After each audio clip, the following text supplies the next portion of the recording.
"Stop breaking it," I yelled, running toward the men with hammers. Douglas Whitman didn't even flinch. "You were warned, Melissa. Unapproved structure." "That fountain was my husband's," I said, voice cracking. The afternoon sun hung low when I pulled into the driveway, the grocery bags heavy in my hands and my mind already lost in the quiet comfort of home. But that comfort vanished the moment I saw the orange vests and the roar of machinery tearing through the air. My breath froze. The marble fountain, the one Ethan built with his own hands, was coming apart under a rain of hammers. The sound was brutal, echoing off the cul-de-sac like a war drum. Every strike sent pieces of stone flying, water spilling across the concrete like a flood of tears. For a moment, I couldn't even move.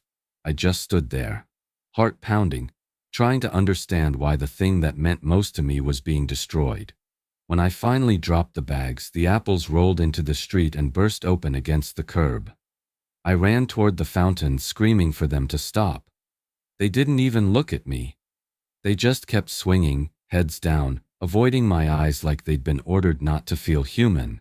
The water from the broken basin spread across the driveway and soaked through my shoes. Douglas Whitman stood a few steps back, clipboard in hand, his gold watch glinting sharply in the sun. Everything about him was neat, his ironed shirt, his trimmed hair, his calm posture. He wasn't just watching the destruction, he was supervising it like it was some kind of progress. I shouted his name, but he didn't respond. He scribbled something on a sheet of paper, then finally looked up, offering me that same disinterested smirk I'd seen at every HOA meeting. His voice carried easily over the sound of cracking stone. "Just doing my job, Mrs. Hartman." My throat tightened. "You can't just destroy it. You didn't even warn me. You can't." He held up a single page as if it were proof of divine law. "Violation notice was posted last week. Section 14. Unapproved structure. The board voted." He said it all so casually, like he was talking about a misplaced trash can, not something built by a man who'd spent his final months pouring himself into every curve of its design. I could still picture Ethan in the backyard, sleeves rolled up, laughing as he tried to keep the water pressure steady. The fountain wasn't just decoration, it was him. A final crack split the air. The marble angel that crowned the fountain toppled, landing face first into the mud. The sound of it breaking hit me harder than anything else. My knees gave way, and I fell to the ground, hands sinking into the cold, wet soil. The smell of cement, dust, and stagnant water filled my nose. I pressed my palm against the base, tracing the faint carving Ethan had etched there. EH 2015, his initials, his promise to me. Behind me, Doug's voice cut through the silence. "You'll need to clean this up by tomorrow. The board expects compliance." I turned my head slowly, looking up at him. "Compliance?" The word tasted like poison. "You think you're fixing the neighborhood by tearing people apart?" His tone never changed. "I think I'm maintaining standards. Property values, uniformity, presentation. Everyone benefits when the rules are enforced." I wanted to scream at him, to tell him that beauty didn't need permission, that memories didn't need approval. But all I could manage was a trembling whisper. "He built this after chemo." This was his piece. Doug's expression softened for half a second, or maybe I imagined it. Then it was gone. He clicked his pen, signed off on the demolition, and said, "It's nothing personal, Melissa. It's policy." As the workers packed up, I sat in the mud, feeling the water creep over my hands. The angel's broken face stared up at the sky, one eye chipped away. A breeze lifted the edges of Doug's paperwork as he tucked it neatly into his folder. He turned to leave, but not before looking down at me one last time. "This is just the beginning," he said coldly. "I'll have this neighborhood cleaned up by Christmas." His footsteps faded down the path, leaving only the hum of the truck engines and the slow, pitiful drip of water from what used to be my husband's masterpiece. The neighbors watched from their windows, shadows behind curtains, silhouettes that flinched when I looked their way. Not one of them opened a door. When the last engine finally quieted and the workers disappeared, I was alone again. The sky had turned a dull gray, the air thick with the smell of dust and rain that hadn't yet fallen. I ran my hand across the muddy water until my fingers met something solid, a small piece of marble shaped like a feather. I held it tightly in my palm, pressing until it bit into my skin. That was all that was left of him in this place. I rose slowly, drenched and shaking, and looked at the ruin that used to sing with water. The silence was deafening now, heavy enough to crush my chest. Doug's words still echoed in my head, and with every heartbeat, I felt something change inside me. Something cold, focused, unbreakable. He thought this was over. He thought he'd won. But as I stared at the cracked stone and the muddy pool beneath it, one thing became very clear. This wasn't the end. That fountain wasn't decoration. It was how I survived losing him. After Ethan died, the house felt like a hollow shell. His clothes still hung in the closet. His coffee mug sat in the sink. His voice lingered in the air like an echo that refused to fade. The only thing that brought me peace was the sound of running water. Ethan used to call it God's heartbeat, steady and alive. When he finished his last chemo, he promised we'd build something beautiful, something that would remind us that life could still flow, even when everything else stopped. It began with napkin sketches, ponds, angels, vines. When he was strong enough, we built it in the front yard. I mixed the concrete while he gave directions from his folding chair. The first time the water flowed, sunlight caught it like fire. Ethan's smile, pure joy. That fountain wasn't grand, but it was ours. Neighbors loved it. Kids tossed pennies and made wishes. Couples took photos. Even the mailman said it made the street feel peaceful. For 5 years, no complaints, no violations. Then came Doug Whitman. The day Doug became HOA president, everything changed. He called it a community standards refresh. Soon, roses had to be a certain height, fences a certain color, house numbers identical. Personality vanished. Beauty became a rulebook. Still, I thought the fountain would be safe. Until one morning, I saw Doug staring at it, clipboard in hand, eyes cold, like a man deciding what to erase. A week later, the letter arrived. HOA compliance notification. The structure at your address has been deemed non-conforming and must be reviewed for removal. No reason. No hearing. Just Doug's signature. Shaking, I drove to the county office. A clerk named Joyce helped me pull the bylaws. Reading them, I found my lifeline. Section 4.1. No enforcement action shall be taken without written notice, opportunity to appeal, and a scheduled hearing. Doug had skipped every step. What he did wasn't just cruel, it was illegal. They can't remove anything without due process, Joyce said quietly. Document everything. So I did. I printed every email, photographed the fountain, even filmed a short video telling its story, Ethan's story. Then I mailed a certified complaint to both the HOA and the county oversight office. I wasn't starting a war, just protecting what mattered most. For a moment, I felt hope. Maybe doing things right would make a difference. But that hope shattered that evening. When I pulled into the driveway, a bright paper flapped on my door. Remove unapproved fountain. 10 days. No hearing. No call.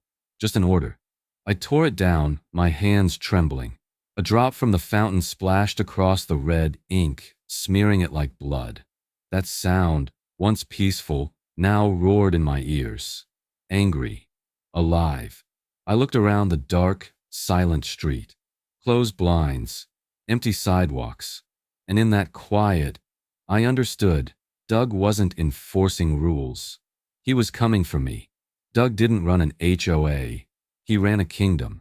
The first meeting after my violation notice felt less like a neighborhood gathering and more like a courtroom. Doug presiding as judge and executioner. The fluorescent lights buzzed overhead as he adjusted his tie, stacking his papers with rehearsed precision. We're here, he began smoothly, to keep our community consistent. Consistency preserves value. His eyes swept the room, landing on me. Cold, deliberate. He read off new enforcements. Fines for mailbox colors, lawn height, even a woman's wind chime for being distracting.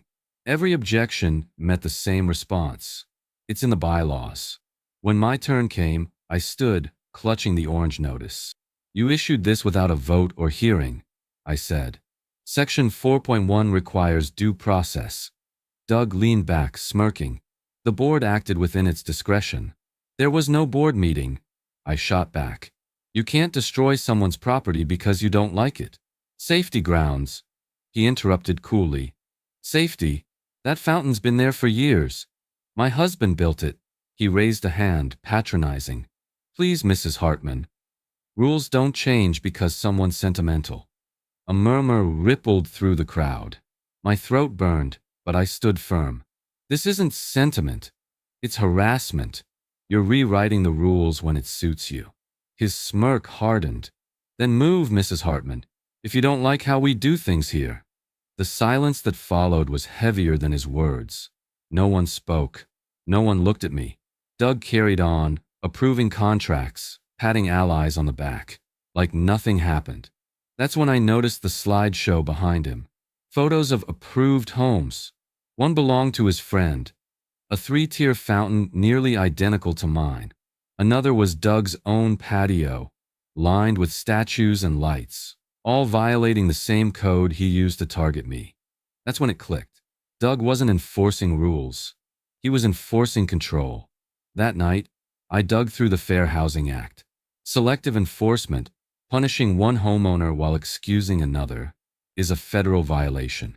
I printed the photos, stapled them to the bylaws, and left them on his desk the next morning. He said nothing, just gave that same thin smile that never reached his eyes. When I got home that evening, there was an envelope waiting. Inside, notice of escalating fines, $250 per day until full compliance achieved. Beneath it, Doug Whitman's signature. Sharp, deliberate, final. He didn't just destroy my fountain, he tried to destroy my name. After that meeting, the neighborhood changed overnight. People who once waved from their driveways now crossed the street when they saw me coming. The couples who used to stop by to admire the tulips in my yard suddenly pretended they didn't see me. Conversations would stop when I walked by. The air itself felt colder, heavier, like Doug's shadow had spread over everything. The first rumor I heard came from the grocery store. The cashier, who lived a few houses down, asked quietly, "You doing okay with the dues issue?" I blinked. "What dues issue?" She looked startled, then mumbled something about what she'd heard from the HOA office. By the time I got home, I understood what was happening. Doug wasn't satisfied with breaking my fountain. He was breaking my reputation. Within a week, the mailbox became his weapon. Every morning I'd find new letters. Violation, overgrown plants, warning, unapproved lighting, notice of dues non-payment. All fake. The dates didn't match, the formatting was off, but each had the HOA's logo and Doug's digital signature at the bottom. They piled up so fast I stopped bringing them inside. I left them in a stack on the porch, proof of his obsession. The whispers spread faster than I could keep up with them. Someone said I was refusing to pay my community fees. Another claimed I'd cursed out a board member. One woman told a friend I was mentally unstable. Doug didn't have to confront me directly anymore. He turned the entire neighborhood into his mouthpiece. It wasn't just words either. Little things started happening. Small, petty, but deliberate. The trash pickup missed my house 3 weeks in a row. The landscaper I'd hired suddenly canceled, saying he'd gotten a call from the HOA. And one night, I came out to find the side of my car scratched. The paint peeled in a jagged line that caught the moonlight. Someone had traced 3 words into the dust on my window. Follow the rules. The next morning, I stood staring at it in silence. The letters were crooked, angry. My stomach twisted, but not from fear, from humiliation. I realized this was exactly what Doug wanted. Isolation, control through shame. I stopped opening my blinds during the day. The laughter from the other porches made me feel like an outsider in my own home. Even the sound of the mail truck made my pulse jump. Each envelope felt like another reminder that Doug had the power to turn a community into a weapon. Then, one night, a soft knock echoed at my front door. When I opened it, there was no one there. Just a folded manila envelope tucked into the handle. I looked around, heart pounding, but the street was empty except for the flicker of a street lamp. Inside the envelope were 3 sheets of paper, printed minutes from the last HOA board meeting. I unfolded them carefully, reading line by line under the warm porch light. It was all there, every word recorded by the HOA secretary. Doug had personally ordered my citation. Not the board, not a vote. Doug alone. The minutes even included his exact phrasing. "We'll handle Hartman quietly. No need for a formal warning." At the bottom of the last page, in faint blue ink, was a note written by hand. "You didn't get this from me. Tommy." Tommy had been our neighborhood mail carrier for 20 years before he retired. A quiet man, always polite, always fair. I looked across the street toward his house, and sure enough, the curtain fluttered just a little, like he was checking to see if I got it. I sank onto the porch steps, gripping those papers like a lifeline. The night wind tugged gently at the flag on the railing, the fabric snapping softly in the darkness. I'd never felt smaller or more alone. My cheeks burned with humiliation, not because of what Doug had done, but because so many people believed him without question. The truth was written right there in front of me, yet I was the one being treated like a criminal. I went inside and placed the minutes in my growing stack of evidence. The pile was getting taller. Photos, letters, fake notices, now the minutes. Proof of everything. I didn't know exactly how yet, but I promised myself one thing. Doug Whitman wasn't going to win this quietly. The next morning, when I walked out to grab the mail, a new sheet of paper fluttered on the community bulletin board at the end of the street. The headline was bold, printed in block letters for everyone to see. HOA agenda item: vote to revoke member privileges, Hartman residents. For a long moment, I just stood there, staring at the words as the wind rustled the edges of the paper. My humiliation burned away, replaced by something sharper. Fury. Doug had declared war in public now, and I wasn't going to hide anymore. He had a gavel. I had the truth. After weeks of sleepless nights and whispers behind blinds, I realized anger alone wouldn't stop Doug Whitman. He thrived on chaos. To beat him, I needed something stronger. The law. That's when I found Grace DeLuca. Grace wasn't what I expected from a lawyer. Sharp, calm, eyes that missed nothing. Her office walls told stories of homeowners who'd taken down corrupt HOAs and won. When I sat across from her, she didn't offer pity. She offered focus. "Start from the beginning," she said. I told her everything. The fake fines, the demolished fountain, the letters. She listened in silence, then leaned back. "Classic abuse of authority," she said. "Doug Whitman skipped due process." "Due process?" I asked. "Under the Davis-Sterling Act," she explained, "an HOA must give notice, time to appeal, and hold a hearing before any fine or demolition. What he did isn't just wrong, it's unlawful." For the first time in months, I felt hope. Grace laid out the plan. "We'll file with the County Oversight Board. But first, we build evidence. Emails, photos, recordings, everything." We combed through my documents. Violation letters, photos, HOA minutes. Grace marked each page with bright sticky notes. "He's sloppy," she said. "Claims a safety hazard, but no inspection report. That alone could bury him." Over the next few days, I became my own investigator. I photographed other fountains still standing, printed Doug's emails, and time-stamped everything. Each document felt like armor. Truth forged into paper. Doug must have sensed it. The fines doubled overnight. Then came a letter. Final notice before foreclosure proceedings. My chest tightened as I read it. Grace only laughed. "He's bluffing. Foreclosure requires a court judgment. He's counting on fear." She tapped the paper. "Don't give it to him, but keep your camera ready." That night, I sat at my dining table, now a war room of files and photos. The fountain was gone, but its memory had become my weapon. Just past midnight, I stood by the window, moonlight spilling across the yard.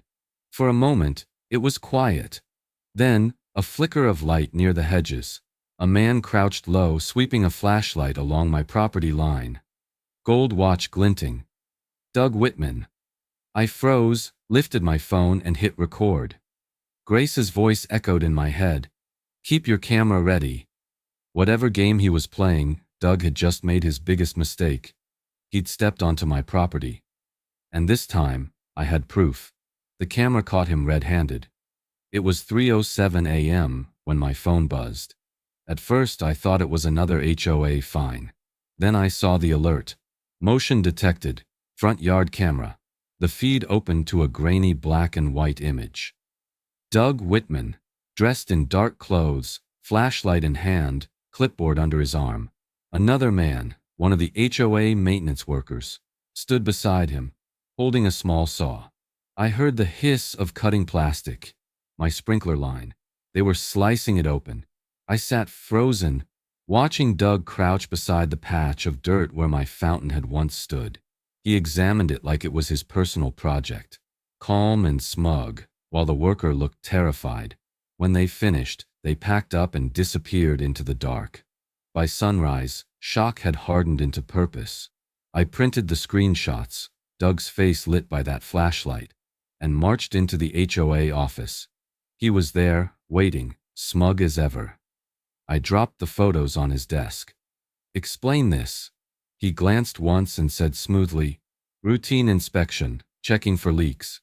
At 3 a.m., with a saw? He leaned back. If your irrigation affects neighborhood drainage, it's my right to verify. You had no notice. No permission. That's trespassing. Then call the police, he said, smiling. HOAs are private. Community property. He twisted the law with ease. But I wasn't as helpless as before. Grace had warned me. When I told her, she said calmly, you're within your rights to record anything on your property. Keep that footage safe. It's gold.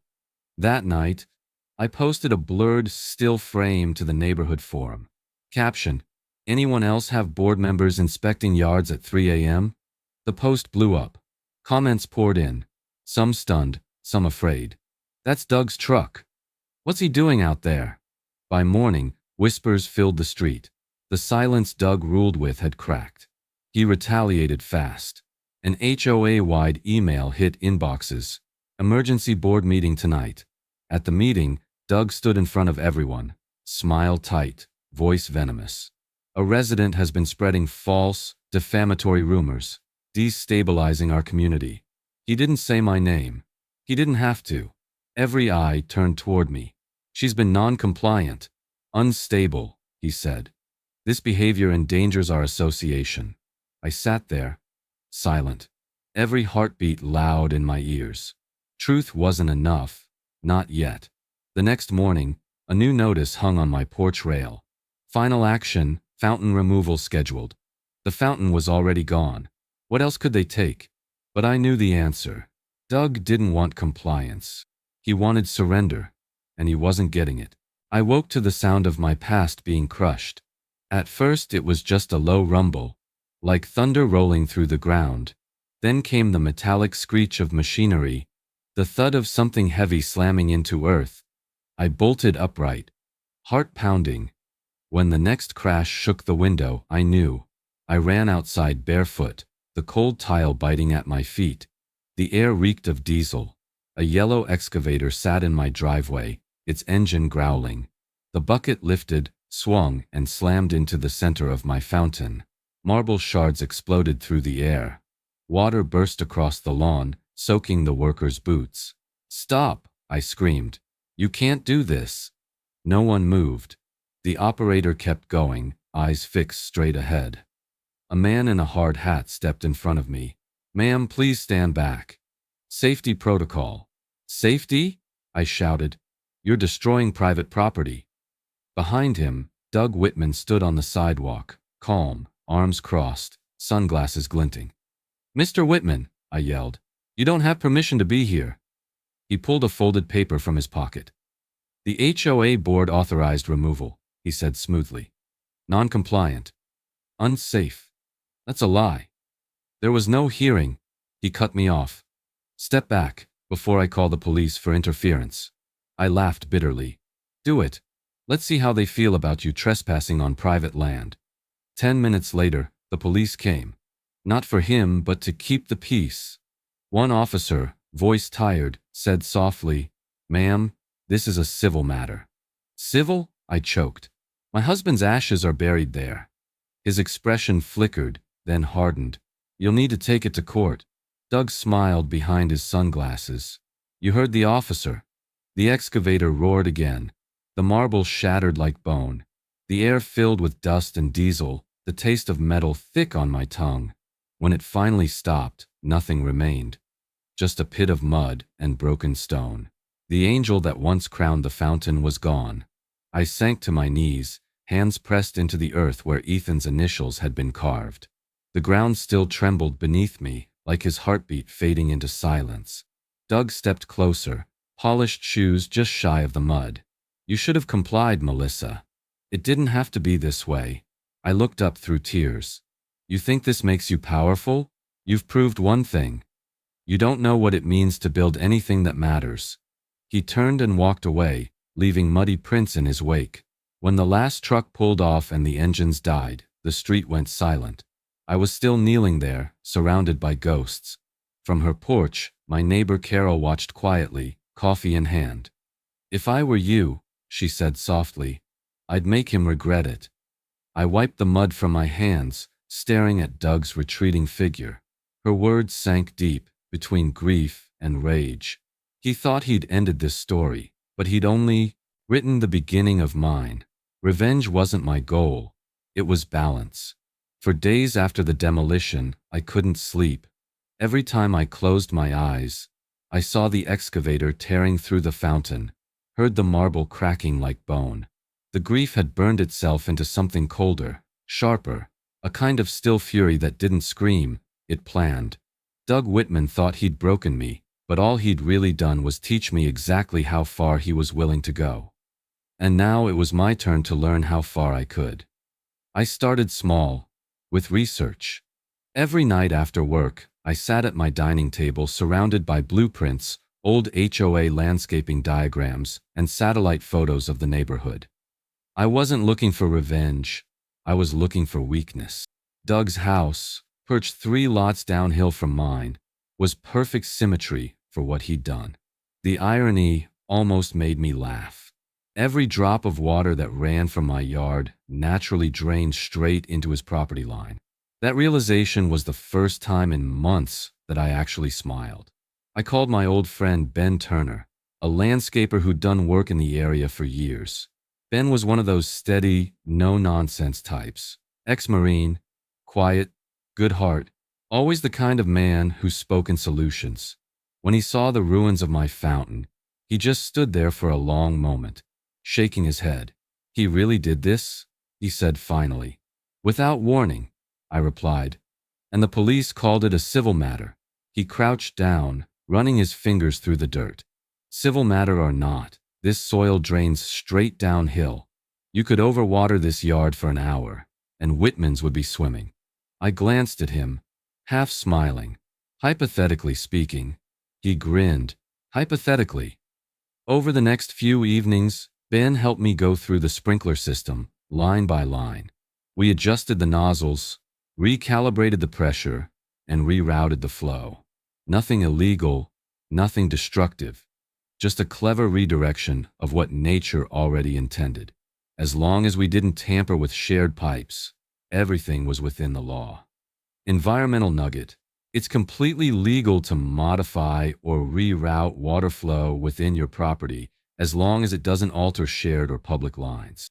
The earth decides where the runoff goes, and in this case, the earth had a sense of poetic justice. While we worked, Ben glanced at me more than once. You sure you want to do this?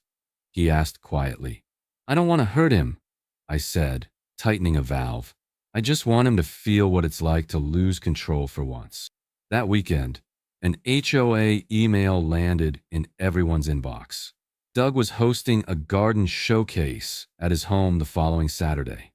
A publicity stunt to display his award-winning landscaping and dedication to community standards. The message made me laugh out loud. The man who destroyed my fountain was now hosting a tour of ornamental gardens and sustainable water management. It was almost too perfect. I checked the weather forecast. Heavy rain predicted all weekend. Nature, it seemed, was ready to help. I spent the following nights in my yard, adjusting the timer and fine-tuning the irrigation cycles to run longer than usual. Not enough to raise suspicion, just enough to saturate the ground. Each drop would seep downhill, quietly, steadily, untraceably. On Friday, as thunder rumbled in the distance, Ben stopped by one last time to double-check everything. "Once that storm hits," he said, glancing toward Doug's house, "that slope's gonna act like a river. His lawn won't stand a chance." I looked down the street, watching Doug pacing in his yard, setting up banners and canopies for his big event. His white polo gleamed in the fading light, his confidence untouched. He had no idea what was coming, and I didn't need to lift a finger to make it happen. For the first time in months, the air around my home felt lighter. The soft hiss of sprinklers that night didn't sound like morning anymore. It sounded like preparation, quiet, patient, inevitable. When I went inside, I stood by the window, watching the first drops of rain strike the glass. Lightning flickered across the sky, illuminating Doug's house below, perfectly framed by the slope of my lawn. The smell of wet earth drifted through the open window. Familiar, comforting, cleansing. I whispered softly into the dark, more to myself than anyone else. Let the rain handle the rest. And somewhere deep in my chest, the tight knot of grief began to loosen. Not because I was getting even, but because I was finally taking back control, one drop at a time. They wanted perfect lawns. They got one giant swamp. The storm rolled in faster than anyone expected. By dusk, the sky was an angry shade of gray and thunder cracked across the horizon like warning shots. The rain came heavy and relentless, slamming against rooftops, pooling in gutters and cascading down driveways in glittering sheets. I stood by my window, arms crossed, watching as the first wave of runoff began its journey downhill, straight toward Doug Whitman's immaculate garden. The sprinklers had already kicked on by then, quietly doing their work beneath the storm's roar. Each nozzle hissed to life, spraying arcs of water that sparkled in the flashes of lightning. The ground around my yard was already saturated, but Doug's house sat in the lowest part of the street. It was the perfect basin, nature's quiet justice. Across the cul-de-sac, Doug's prized rose beds glowed under his garden lights, perfect and pristine just hours earlier. Now the petals trembled under the downpour, bending and snapping as the soil beneath them began to liquefy. I could almost feel the ground giving way, the once firm earth turning into a dark, swirling pool. By 9 o'clock, the garden showcase banners were still up, sagging and soaked, flapping helplessly in the wind. Doug, ever the perfectionist, came running out in a rain jacket and shorts, yelling over the storm as he tried to save his roses. He shouted orders at no one, at the sky, the wind, maybe the universe itself. His flashlight beam bounced wildly across the chaos. Then came the moment I'll never forget. Doug, furious and flustered, stepped too close to the flower bed. The mud gave way under his foot, and he went down hard, face first into the thick, sloshing muck. His flashlight flew from his hand, splashing into the puddle beside him. For a moment, he just lay there, drenched, covered head to toe in brown sludge. Then he tried to stand, slipping again, his arms flailing like a man trapped in quicksand. The neighbors had gathered under their porches, drawn by the commotion. A few held up their phones. I could see the faint glow of screens capturing every second. The sound of laughter broke through the rain. Soft at first, then growing louder as Doug screamed in frustration.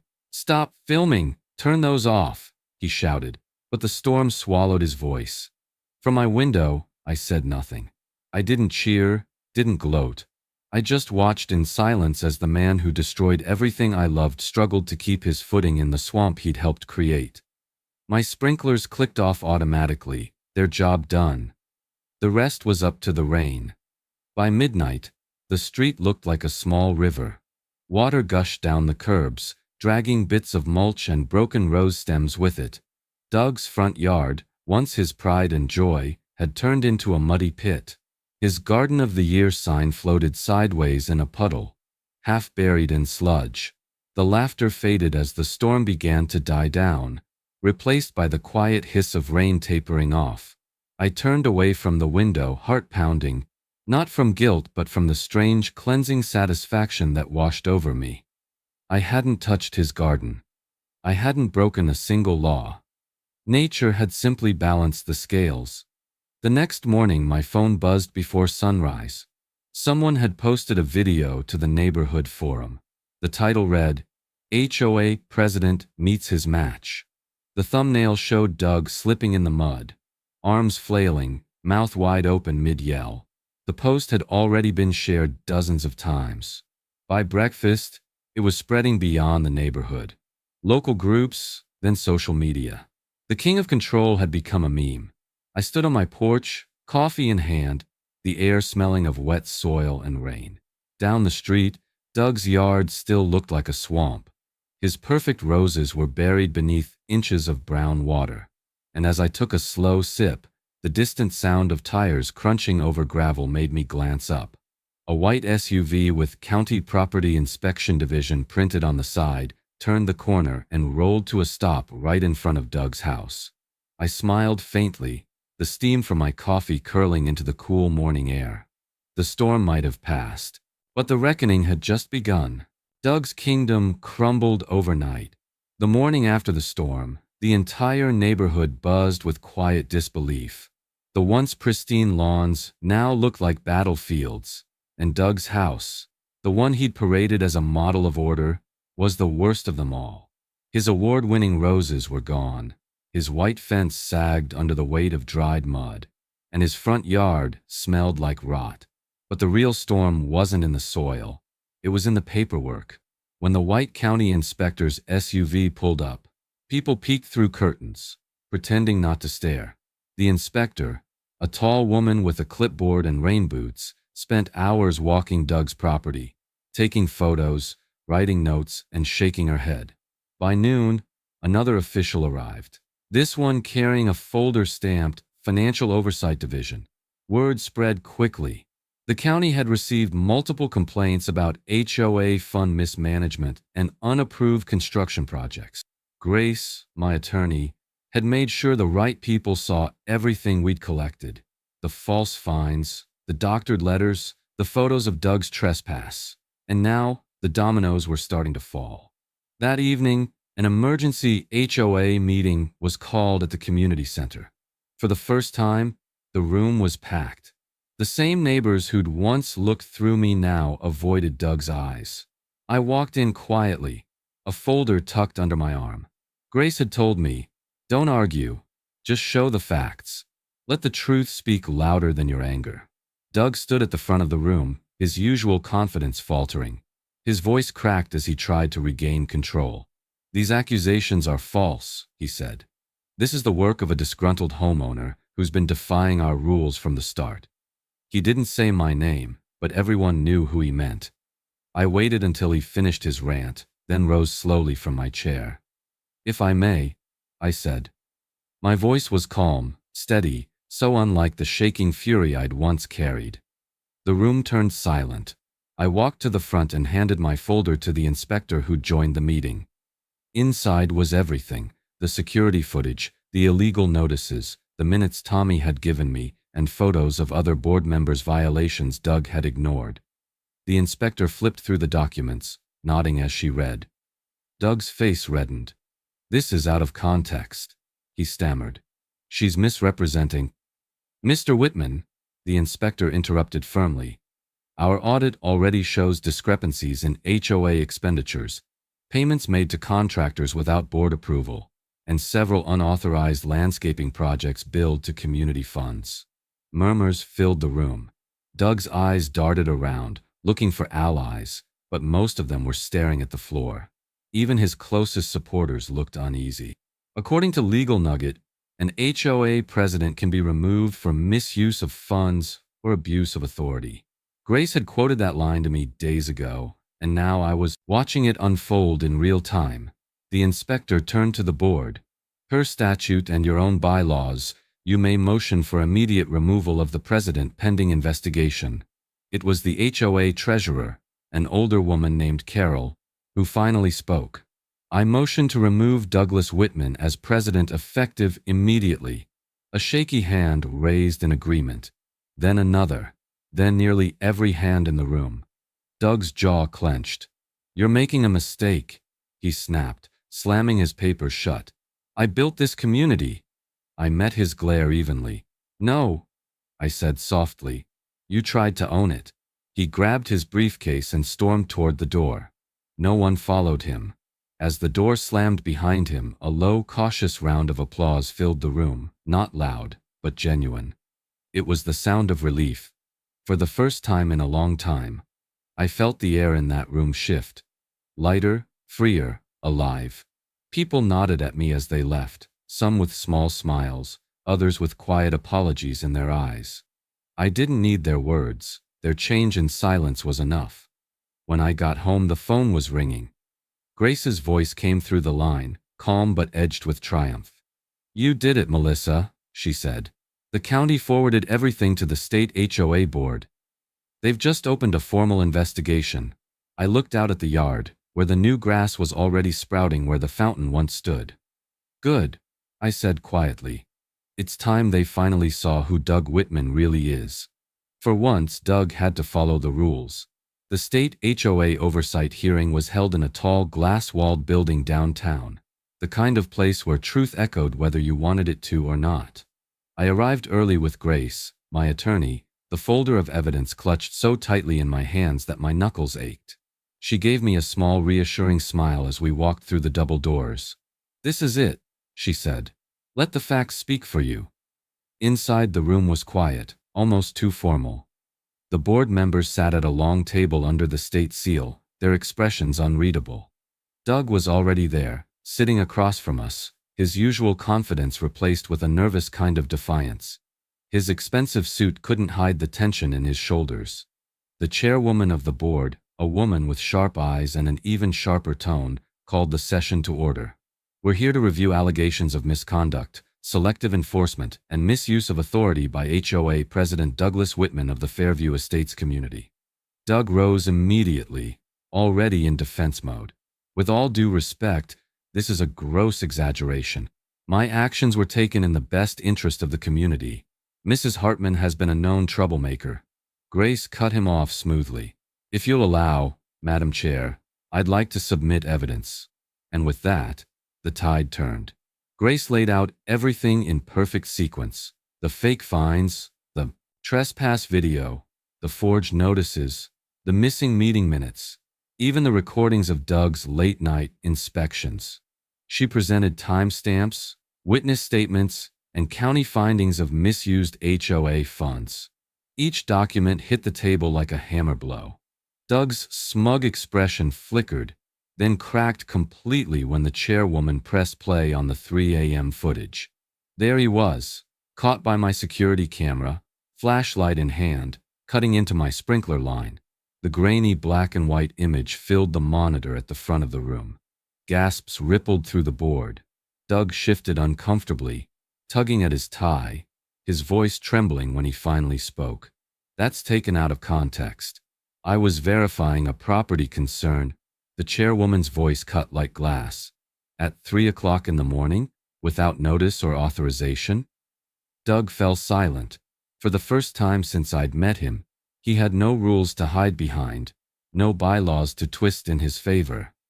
Grace leaned forward slightly, her tone calm but firm. Mr. Whitman's version of community service is nothing short of harassment, intimidation, and fraud. When the board finally adjourned for deliberation, the room was silent. Doug wouldn't look at me. He just stared down at his papers, his hands trembling slightly. For 15 long minutes we waited. Then the chairwoman returned, her verdict clear and decisive. "Mr. Whitman," she began, "you have violated multiple HOA governance codes, acted without due process, and misused association funds. Effective immediately, you are permanently removed from your position as president. Furthermore, you will personally reimburse the association and Mrs. Hartman for damages caused by your unauthorized demolition." Doug's face went pale. The room murmured, some people exchanging quiet nods of approval. Grace turned to me, her voice low. "You won." When we left the building, the afternoon sunlight hit my face like a breath I hadn't taken in months. The air felt cleaner, lighter, freer. Back in Fairview Estates, the HOA held a vote to rewrite its bylaws, adding homeowner protection clauses and stricter oversight for future presidents. For once, the community came together. Not out of fear, but out of respect. A week later, as construction workers began laying the new foundation for the fountain, I stood on my porch watching the water lines being set in place. The same spot where Doug's bulldozers had crushed my past now hummed with new life.